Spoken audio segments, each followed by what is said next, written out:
Hello दोस्तों। देखिए, आज हम बात करेंगे बायोटेक्नोलॉजी पार्ट 3 के बारे में।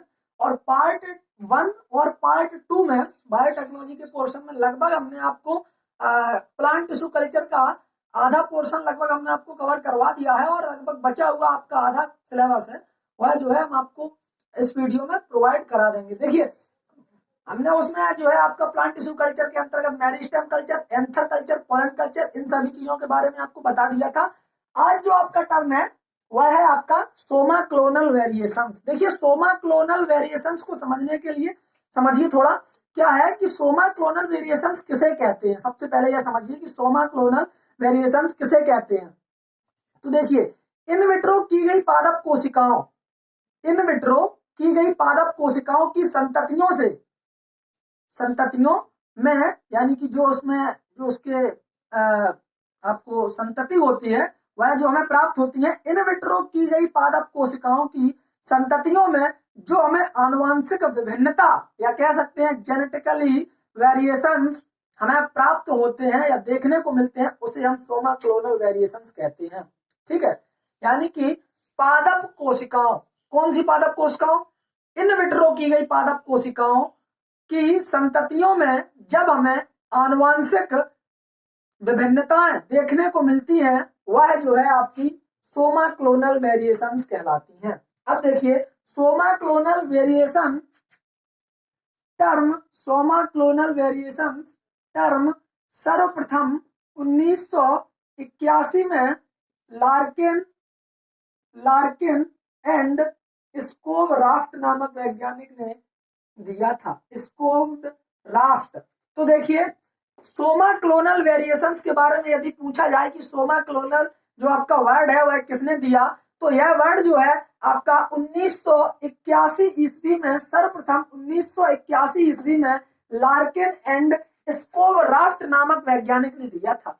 लार्किन एंड स्कोवराफ्ट नामक वैज्ञानिक ने दिया था। सोमा क्लोनल वेरिएशन जो वर्ड है यह है आपका जो है लार्किन एंड स्कोवराफ्ट नामक वैज्ञानिक ने दिया था। और इसका ऑब्जेक्ट क्या था? सोमा क्लोनल वेरिएशंस को प्राप्त करना, या इसका जो है ऑब्जेक्ट क्या था सोमा क्लोनल का? तो वह था कि इससे हमें डिजीज फ्री प्लांट प्राप्त होते थे। डिजीज फ्री प्लांट प्राप्त करना इसका मुख्य उद्देश्य था।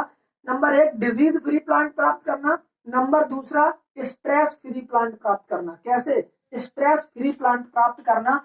यह दोनों जो है आपके मुख्य उद्देश्य थे किसके? सोमा क्लोनल वेरिएशंस के। सोमा क्लोनल वेरिएशंस के यह जो आपके मुख्य दो उद्देश्य थे, डिजीज फ्री प्लांट प्राप्त करना और जो है आपका स्ट्रेस फ्री प्लांट प्राप्त करना। ठीक है, उसके बाद इसके अचीवमेंट क्या क्या थे उनके बारे में थोड़ा बात कर लेते हैं, और वहीं से क्वेश्चन पुटअप होते हैं। ज्यादातर क्वेश्चन आपके उन्हीं अचीवमेंट से पूछे जाते हैं कि सोमा क्लोनल वेरिएशन से हमें क्या हासिल हुआ सोमा क्लोनल वेरिएशंस के द्वारा जो हमें सोमा क्लोन प्राप्त हुए उनमें हमें क्या हासिल हुआ। तो देखिए, इसके जो अचीवमेंट होते हैं, अचीवमेंट वह देखिए क्या क्या है। नंबर 1, एक आपका पौधा था मेडिसिनल प्लांट। जिसे हम कहते हैं सेट्रोनेला जावा। तो जो आपका सेट्रोनेला जावा था उसको हमने रिलीज किया। मीन्स जो आपका सोमा क्लोनल वेरिएशंस है इसकी हमने 3 वैरायटी रिलीज की और 3 अलग अलग किस्मों के रूप में हमने इसे विमोचित किया। उन्हीं को हम सोमा क्लोन वैरायटीज कहते हैं, जो कि हमें सोमा क्लोनल वेरिएशंस के द्वारा प्राप्त होती हैं, उन्हें हम सोमा क्लोन वैरायटीज कहते हैं। तो हमें 3 वैरायटी जो है आपकी हमने सोमा क्लोनल वेरिएशंस के द्वारा प्राप्त की। उनमें आपकी एक थी मेडिसिनल प्लांट जो कि आपका सेट्रोनेला जावा होता है, उसमें हमने बायो 13 को प्राप्त किया। तो बायो 13 जो आपकी वैरायटी थी, इसका जो जनक था, मींस जो इसका पेरेंट था, उसकी उपज से जो आपकी सोमा क्लोन की गई वैरायटी आपकी बायो 13 थी, उसकी लगभग उपज आपकी 39% ज्यादा थी अपने जनक से। मींस जो आपका बायो 13 का जो जनक था उससे बायो 13 की जो उपज थी वह लगभग 39% ज्यादा थी। समझ गए? यानी कि जो हमें सोमा क्लोन प्राप्त हुआ जिसका नाम था बायो 13, तो सेट्रोनेला जावा का बायो 13 नामक वैरायटी जो हमें प्राप्त हुई वह अपनी जनक से 39% ज्यादा हमें उपज देती थी। ठीक है, अब तो आप समझ गए होंगे। नंबर दो पर आपका आता है कि आपने देखा होगा जैसे एक वैरायटी होती है ब्रेसिका जुन्सिया, एक आपकी सरसों होती है जिसका नाम होता है ब्रेसिका जुन्सिया। ब्रेसिका जुन्सिया, तो ब्रेसिका जुन्सिया जो है या जनसिया ऐसे हम बोलते हैं, तो आपका जो ब्रेसिका जनसिया जो है यह इसकी एक वैरायटी पूसा जय किसान के नाम से रिलीज की गई। पूसा जय किसान के नाम से इसे विकसित किया गया और इसका पूरा नाम था पूसा जय किसान बायो 902। पूसा जय किसान बायो 902 यह एक वैरायटी थी, इसे रिलीज किया गया। सोमा क्लोन था यह आपका सोमा क्लोन था। तो सोमा क्लोनल वेरिएशंस के द्वारा पूसा जय किसान बायो 902 एक वैरायटी थी, इसको रिलीज किया गया। और यह वैरायटी को यह भी पूछ लिया जाता है कि इस वैरायटी को कहां पर रिलीज किया गया था, तो इस वैरायटी को IARI के द्वारा रिलीज किया गया। किसके द्वारा? IARI के द्वारा रिलीज किया गया। और देखिए जो आपकी पूसा जय किसान वैरायटी थी वह अपनी जनक से लगभग 19% ज्यादा उपज देती थी हमें। कितनी? लगभग 19% ज्यादा उपज देती थी। ठीक है, तो ये जो है आपकी पूसा जय किसान वैरायटी थी जिसकी ब्रेसिका जुन्सिया की। तो ब्रेसिका जुन्सिया की पूसा जय किसान वैरायटी बायो 902 को हमने सोमा क्लोन के द्वारा, सोमा क्लोनल वेरिएशंस के द्वारा सोमा क्लोन वैरायटी को प्राप्त किया, जिसे जो कि IARI के द्वारा विकसित की गई, IARI के द्वारा रिलीज की गई। और इसमें जो है लगभग आपकी जो आपका जनक था, तो जनक से लगभग 19% उपज हमें ज्यादा देने लगी पूसा जय किसान। उसके बाद देखिए आपका जो तीसरा अचीवमेंट था इसका, सोमा क्लोन का तीसरा अचीवमेंट था, उसका नाम था, देखिए क्या, एक आपने नाम सुना होगा खेसारी। नाम सुना होगा आपने खेसारी। और खेसारी का जो साइंटिफिक नेम होता है वह होता है लेथाइरस सटाइवा। क्या होता है? लेथाइरस सटाइवा। लेथाइरस सटाइवा। अब देखिए जो आपका लेथाइरस सटाइवा है इसमें एक एल्कोलाइड पाया जाता है जिसका नाम होता है बोआ। और बोआ तो इसको हम शॉर्ट में कहते हैं, इसका जो है पूरा नाम होता है बेंजोइक ऑक्सैलो एसिटिक एसिड।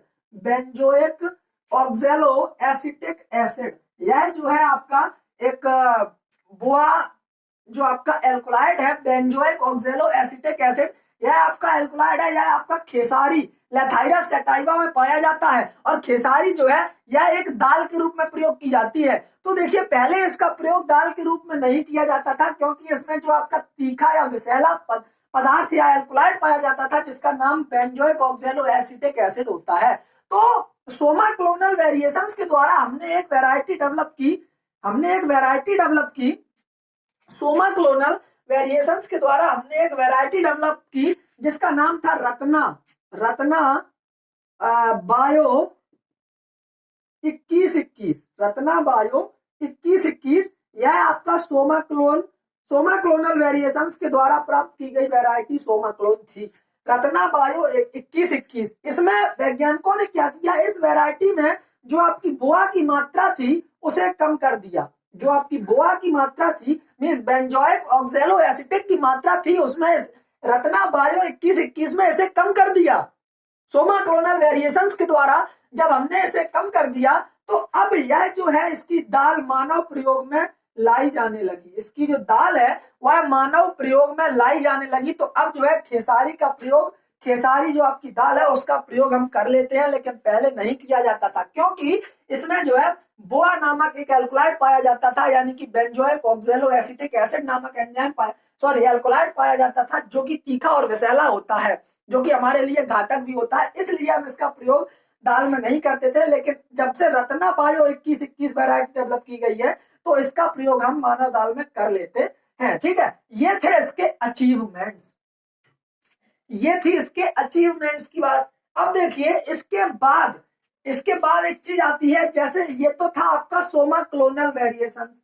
इसके बाद एक चीज आती है आपकी गैमीटो क्लोनल वेरिएशंस। इसके बाद आपकी एक चीज, एक टर्म आता है गैमीटो क्लोनल वेरिएशंस। गैमीटो क्लोनल वेरिएशंस क्या होता है? देखिए गैमीटो क्लोनल वेरिएशंस। गैमीटोक्लोनल वेरिएशंस क्या होता है, आइए समझते हैं। देखिए गैमीटोक्लोनल वेरिएशन वह विभिन्नता जो हैप्लॉइड पौधों में पाई जाती है, मींस जो आपकी ऐसी विभिन्नता जो कि हैप्लॉइड पौधों में पाई जाती है।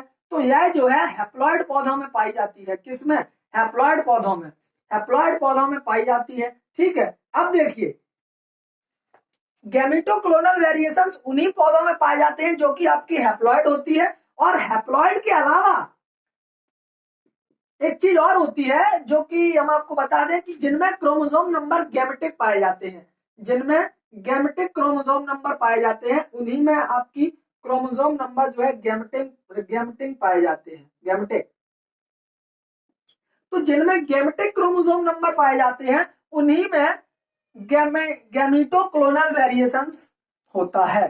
ठीक है, तो इतनी बात आप याद रखिए कि गैमीटोक्लोनल वेरिएशंस क्या होता है। तो वह विभिन्नता, वेरिएशंस को हिंदी में हम विभिन्नता ही कहते हैं, वेरिएशंस को हिंदी में हम विभिन्नता ही कहते हैं, इसलिए हम यहाँ पर विभिन्नता शब्द का प्रयोग बार बार कर रहे हैं। मींस ऐसी विभिन्नता जो कि आपके हैप्लॉइड पौधों में पाई जाती है गैमीटोक्लोनल वेरिएशंस कहा जाता है, या गैमीटोक्लोनल वेरिएशंस कहलाती हैं। और वह वेरिएशन और यह विभिन्नता सिर्फ और सिर्फ उन पौधों में पाई जाती है जो कि गैमेटिक क्रोमोसोम नंबर जिनमें पाए जाते हैं, जिनमें गैमेटिक क्रोमोसोम नंबर पाए जाते हैं, यह विभिन्नता सिर्फ उन्हीं पौधों में पाई जाती है।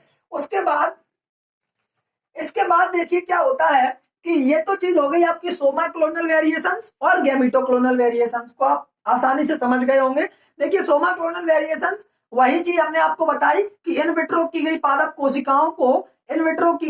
कोशिकाओं के द्वारा जो हमें संततियां प्राप्त होती हैं, उन संततियों में जब हमें कोई आनुवंशिक विविधता या विभिन्नताएं देखने को मिलती हैं, वही आपकी सोमा क्लोनल वेरिएशंस कहलाती हैं। और आपकी गैमीटोक्लोनल वेरिएशंस क्या होती है, गैमीटोक्लोनल वेरिएशंस यह जो है आपकी हैप्लॉइड पौधों में दिखाई देती है, और हैप्लॉइड पौधों के अलावा वह विभिन्नता जो आपकी हैप्लॉइड पौधों में प्राप्त होती है गैमीटोक्लोनल वेरिएशंस कहलाती है। और यह विभिन्नता सिर्फ और सिर्फ उन पौधों में प्राप्त होती है जिनमें गैमेटिक क्रोमोसोम नंबर पाए जाते हैं, गैमेटिक क्रोमोसोम नंबर पाए जाते हैं, उन्हीं में यह जो है आपको दिखाई देती है। उसके बाद यह तो हो गई आपकी सोमा क्लोनल और गैमीटोक्लोनल वेरिएशंस की बात। इसके बाद देखिए प्लांट टिश्यू कल्चर का अगला एक पोर्शन आता है जिसे हम कहते हैं एंडोस्पर्म कल्चर। एंडोस्पर्म कल्चर देखिए एंडोस्पर्म कल्चर क्या होता है, जब हम एक्सप्लांट के रूप में एंडोस्पर्म का कल्चर करते हैं, और कल्चर करने का वही तरीका होता है किसी एक्सप्लांट को जब हम न्यूट्रिएंट मीडियम में डाल देते हैं, कल्चर करने का वही तरीका जो हमने आपको पिछले वीडियो में बताया, संपूर्ण जो उसमें हमने आपको जानकारी दी, तो हम बार बार नहीं बताएंगे। एंडोस्पर्म के बारे में बता देते हैं कि एंडोस्पर्म जो होता है वह, इसे हम हिंदी में भ्रूणपोष कहते हैं।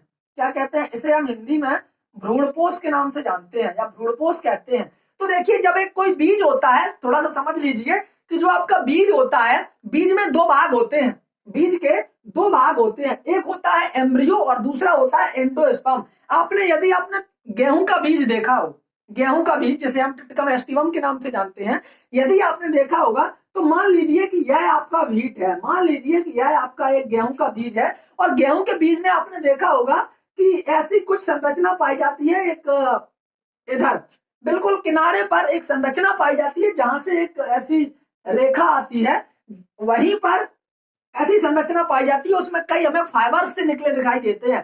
तो जो उसमें फाइबर्स होते हैं, जो फाइबर्स वाला भाग होता है वही आपका एम्ब्रियो कहलाता है, वही आपका एम्ब्रियो कहलाता है। और बाकी बचा पोर्शन जितना होता है, मींस जो एम्ब्रियो जो आपका फाइबर्स के अलावा आपका जितना बचा हुआ पोर्शन होता है वह आपका एंडोस्पर्म कहलाता है। एंडोस्पर्म यानी कि भ्रूणपोष कहलाता है। क्या कहलाता है, भ्रूणपोष कहलाता है। तो जो एम्ब्रियो होता है उसको जिंदा रखने के लिए या उसे जीवित, अपने आप को जीवित रखने के लिए, अलाइव रखने के लिए क्या वह भोजन ग्रहण करता है, किससे, एंडोस्पर्म से भोजन लेता है, एंडोस्पर्म से भोजन लेता है। तो वही चीज है कि जब हम इस काट करके एम्ब्रियो को अलग कर देंगे और एंडोस्पर्म को अलग कर लेंगे, और एंडोस्पर्म के कल्चर करने की क्रिया को ही हम एंडोस्पर्म कल्चर कहते हैं। ठीक है, एक्सप्लांट के रूप में जब हमने एंडोस्पर्म को यूज किया तो उसी को हम एंडोस्पर्म कल्चर कहते हैं। एंडोस्पर्म कल्चर सर्वप्रथम 1930 ईस्वी में स्टार्ट किया गया था।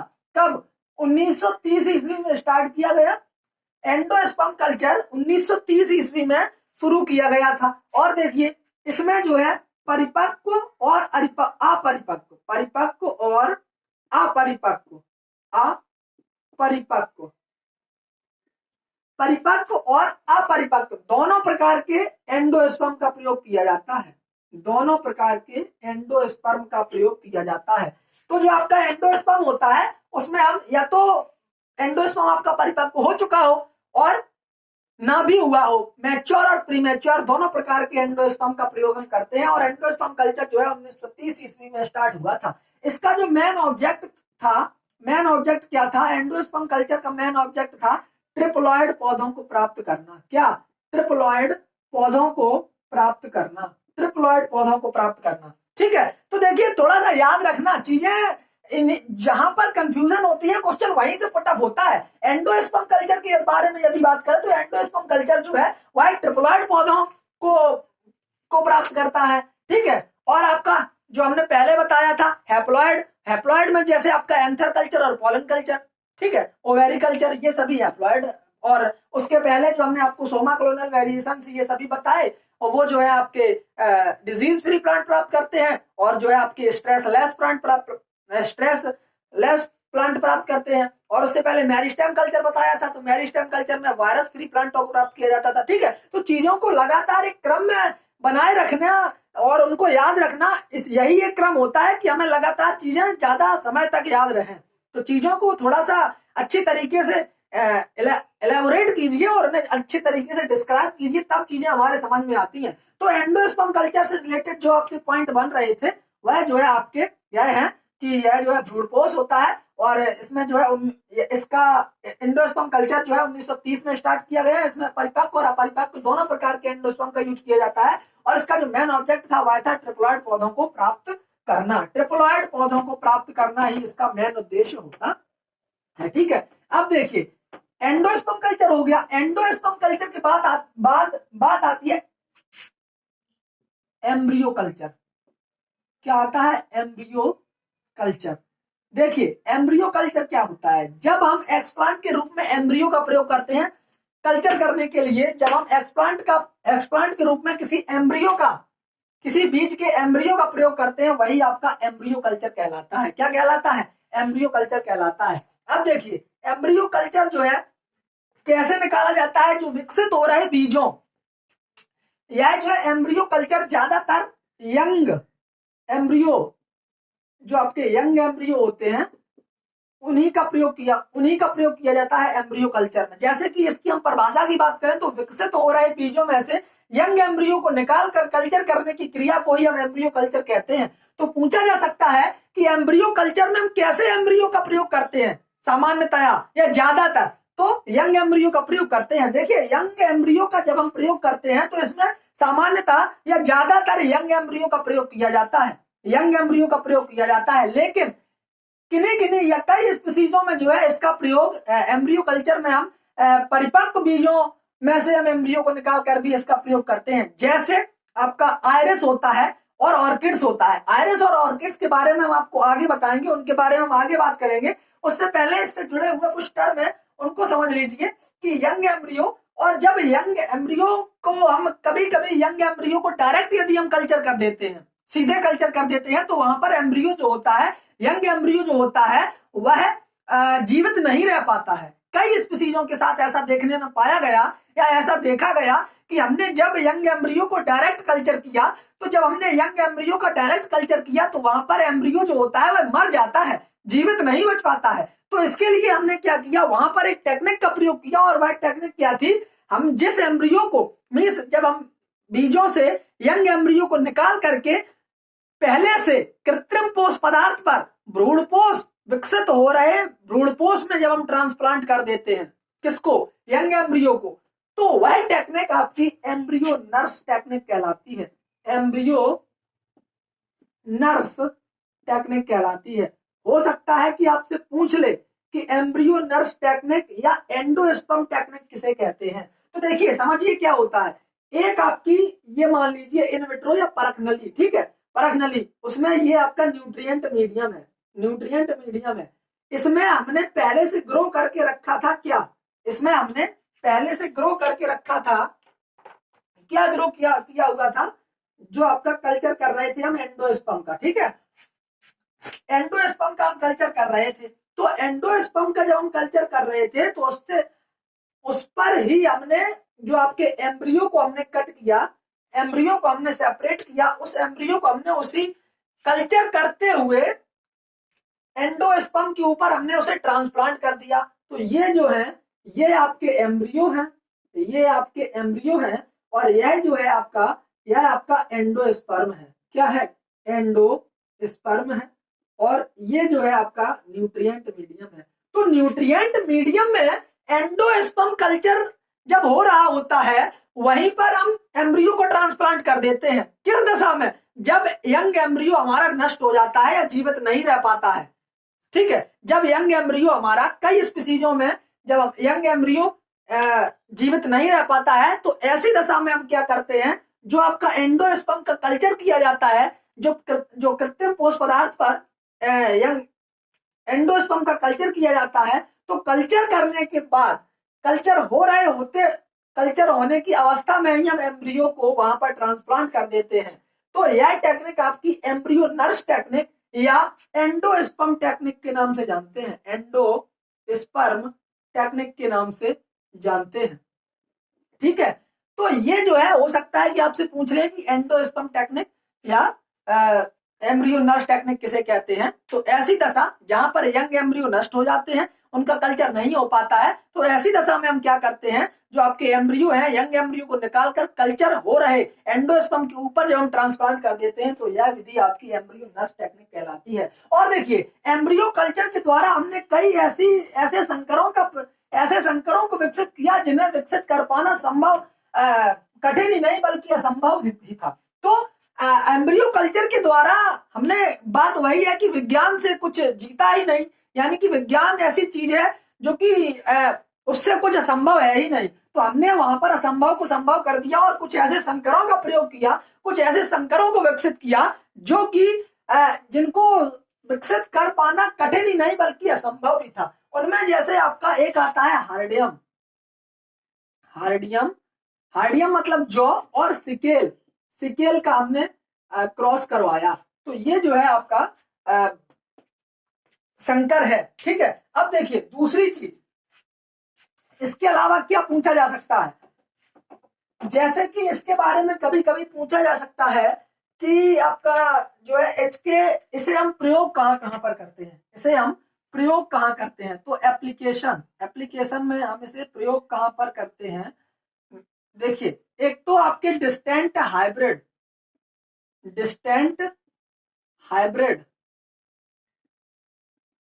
एक तो हम डिस्टेंट हाइब्रिड जो होते हैं उनका हम क्रॉस करवा देते हैं एम्ब्रियो कल्चर के द्वारा। एम्ब्रियो कल्चर के द्वारा जो आपके डिस्टेंट हाइब्रिड होते हैं, मींस दूरस्थ संकरण या दूरस्थ संकर होते हैं, उनका हम क्रॉस करवा देते हैं, नंबर 1।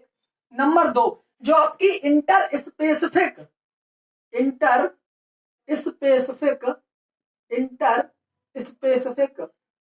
वैरायटीज होती है ना, इंटर स्पेसिफिक वैरायटीज होती है, उनमें हम क्रॉस करवा देते हैं। जैसे आपका हमने क्रॉस करवाया हार्डियम वल्गेयर, ठीक है, हार्डियम वल्गेयर का क्रॉस जब हमने हार्डियम बल्बोसम से करवाया, किससे? हार्डियम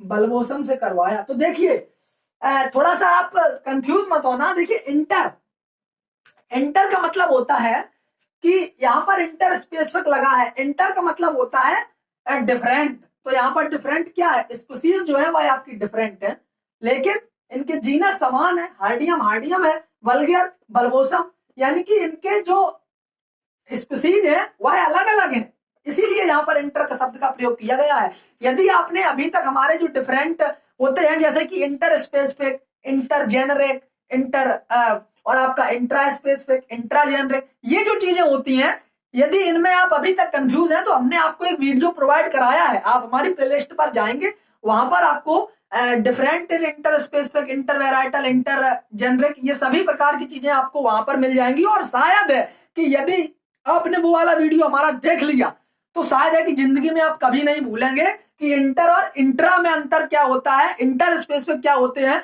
और इंट्रा स्पेसिफिक क्या होता है, इंटर जेनरिक क्या होता है, इंट्रा जेनरिक क्या होता है, ये चीजें आप कभी नहीं भूल पाएंगे, ठीक है। तो देखिए इंटर स्पेसिफिक वैरायटी के बीच में हमने क्रॉस करवाया, ठीक है।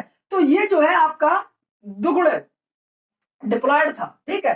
तो हमने यहाँ पर क्या किया, यहां से हमने डबल हैप्लॉयड प्राप्त किया, डबल हैप्लॉयड प्राप्त किया। और देखिए डबल हैप्लॉयड जब हम किसी, यहाँ पर हमने कोल्चिसिन का प्रयोग किया था, इसको प्राप्त करने के लिए हमने कोल्चिसिन का प्रयोग किया था। एक केमिकल होता है जिसका नाम होता है कोल्चिसिन। तो हो सकता है कि पूछ ले आपसे कि कोल्चिसिन क्या होता है। तो देखिए कोल्चिसिन क्या होता है, कोल्चिसिन जो है आपका एक केमिकल होता है जिसका प्रयोग हम किसके लिए करते हैं, जिसका प्रयोग हम जो है आपके क्रोमोसोम नंबर को बढ़ाने के लिए करते हैं। किसको, क्रोमोसोम नंबर को बढ़ाने के लिए करते हैं। क्रोमोसोम नंबर को डबल कर देता है, यह जो है क्रोमोसोम नंबर को डबल कर देता है, ठीक है, बढ़ा देता है।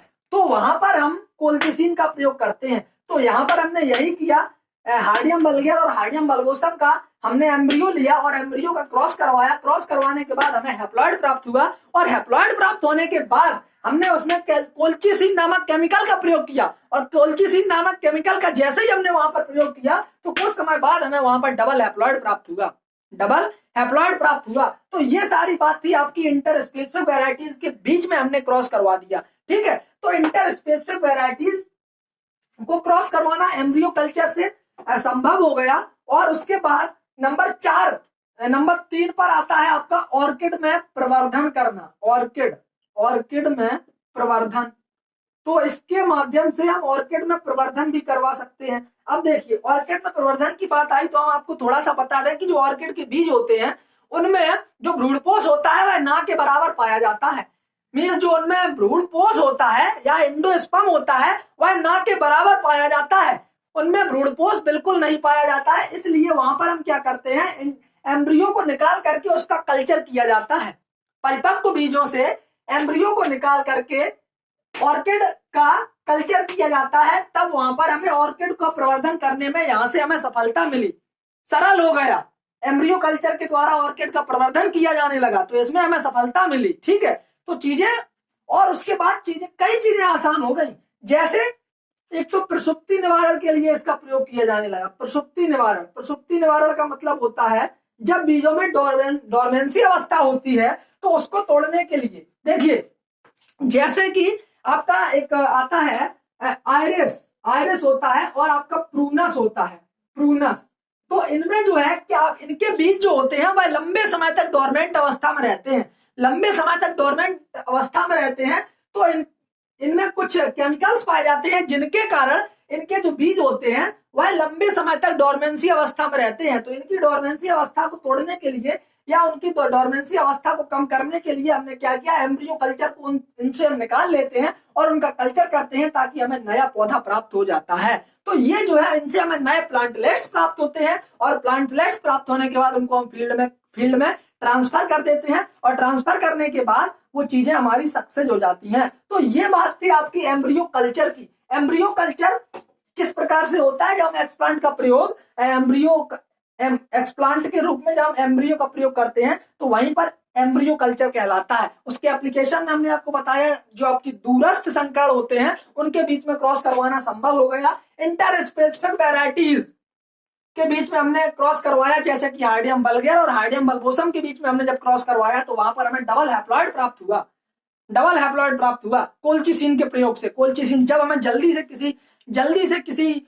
क्रोमोसोम के नंबरों को डबल करना होता है तो वहां पर हम कोल्चिसिन नामक केमिकल का प्रयोग करते हैं, ठीक है। उसके बाद ऑर्किड के प्रवर्धन मींस प्रोपेगेशन के लिए हम इसका यूज करने लगे। और प्रसुप्ति निवारण, आयरिस और प्रूनस जैसे पौधों के बीजों में डोरमेंसी अवस्था लंबे समय तक रहती है तो वहां पर हम क्या करते हैं, इनके एम्ब्रियो को निकाल करके कल्चर किया जाता है। तो ऐसी विधि जो है आपकी एम्ब्रियो कल्चर कहलाती है। उसके बाद देखिए इसके बाद एम्ब्रियो कल्चर के बाद थोड़ा सा भाग बचता है आपका ओव्यूल कल्चर का, थोड़ा सा भाग आता है आपका ओव्यूल कल्चर का। देखिए ओव्यूल कल्चर क्या होता है, जब हम ओव्यूल कल्चर का मतलब होता है जब हम किसी ओव्यूल का प्रयोग एक एक्सप्लांट के रूप में कल्चर करने के लिए करते हैं तो उसे हम ओव्यूल कल्चर कहते हैं। और ओव्यूल कल्चर वहां पर किया जाता है जहां पर आपका जो है एम्ब्रियो कल्चर संभव नहीं होता है, एम्ब्रियो कल्चर संभव नहीं होता है बिकॉज क्योंकि किन्हीं किन्हीं पौधों में क्या होता है, ऐसी दशा उत्पन्न होती है एम्ब्रियो जैसे ही एम्ब्रियो बनता है वैसे ही वहां पर एम्ब्रियो एबॉर्ट कर जाता है। जब एम्ब्रियो एबॉर्ट कर जाता है तो वहां पर हमें ओव्यूल मिलता है, तो ओव्यूल के लिए हम क्या करते हैं, तो वहां पर हमें एम्ब्रियो नहीं मिल पाता है, और जो है एम्ब्रियो नहीं मिल पाता है तो फिर जिनमें एम्ब्रियो कल्चर नहीं हम कर पाते हैं वहां पर ओव्यूल कल्चर करते हैं, जहां पर एम्ब्रियो बनते ही आपका एबॉर्ट हो जाता है, जिसे हम हिंदी में कहते हैं गर्भपात। ठीक है, तो वह जो है आपका एबॉर्ट कर जाता है, तो वहां पर हम आपका ओव्यूल कल्चर का प्रयोग करते हैं, ओव्यूल कल्चर का प्रयोग करते हैं। उसके बाद आता है आपका ओवेरी कल्चर। ओवेरी कल्चर के बारे में आप समझ लीजिए। देखिए ओवेरी कल्चर वही बात, ओवेरी कल्चर का मतलब वही बात कि जब हम एक्सप्लांट के रूप में ओवेरी का प्रयोग करते हैं तो वही जो है आपका ओवेरी कल्चर कहलाता है। अब देखिए ओवेरी कल्चर क्या होता है, ओवेरी कल्चर को करने के लिए हम हैप्लॉइड, इसका जो ऑब्जेक्ट होता है वह होता है हैप्लॉइड पौधों को प्राप्त करना, और जब हम ओवेरी से हैप्लॉइड को प्राप्त करते हैं तो वह क्रिया आपकी गाइनोजेनेसिस कहलाती है। क्या कहलाती है, गाइनोजेनेसिस कहलाती है। और जब हम एंथर और पॉलन के द्वारा जब हम हैप्लॉइड पौधों को प्राप्त करते हैं तो वह क्रिया आपकी एंड्रोजेनेसिस कहलाती है। क्या कहलाती है, एंड्रोजेनेसिस कहलाती है। ठीक है, तो देखिए इसका मेन ऑब्जेक्ट सिर्फ यही था कि हमें हैप्लॉइड पौधों को प्राप्त करना था। क्या हैप्लॉइड पौधों को हमें प्राप्त करना था, इसका मेन ऑब्जेक्ट है। जब हमें हैप्लॉइड पौधों को प्राप्त करना होता है तो हम ओवेरी कल्चर का प्रयोग करते हैं। ठीक है, तो हम ओवेरी कल्चर का प्रयोग करते हैं। इसके बाद एक टर्म और बचा है आपका, सुना होगा आपने या नहीं सुना तो चलो हम बता दे रहे हैं, in vitro pollination. In vitro pollination का मतलब समझ रहे हैं क्या होता है। देखिए पॉलिनेशन तो आपने सुना ही होगा, the transfer of pollen grain from anthers to stigma is known as pollination.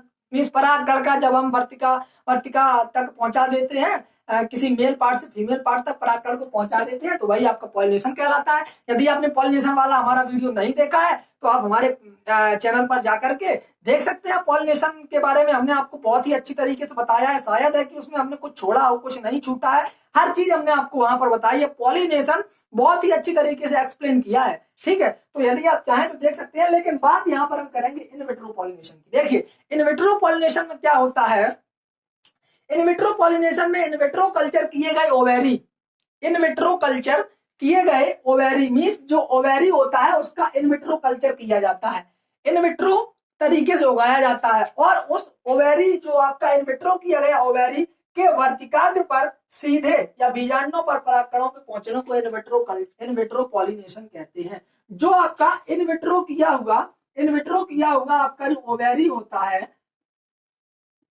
Ovary होता है उस पर हम क्या करते हैं, परागकणों को पहुंचा देते हैं। ठीक है, इन विट्रो किया हुआ, या फिर कह सकते हैं कि जो परखनली के अंदर ही हम जो पॉलिनेशन की पूरी व्यवस्था करवाते हैं वही आपका इन विट्रो पॉलिनेशन कहलाता है। वैसे ये आपके एग्जाम में पूछा नहीं जाएगा, लेकिन जानकारी के लिए बता दिया हमने कि जो इन विट्रो का मतलब होता है सीधा सीधा परखनली। ठीक है, तो इन विट्रो की गई कोशिकाएं या इन विट्रो की गई ओवेरी, इन विट्रो कल्चर की गई ओवेरी के ऊपर जब हम पॉलन ग्रेन को पहुंचाते हैं, ठीक है, तो वही जो है आपका इन विट्रो पॉलिनेशन कहलाता है।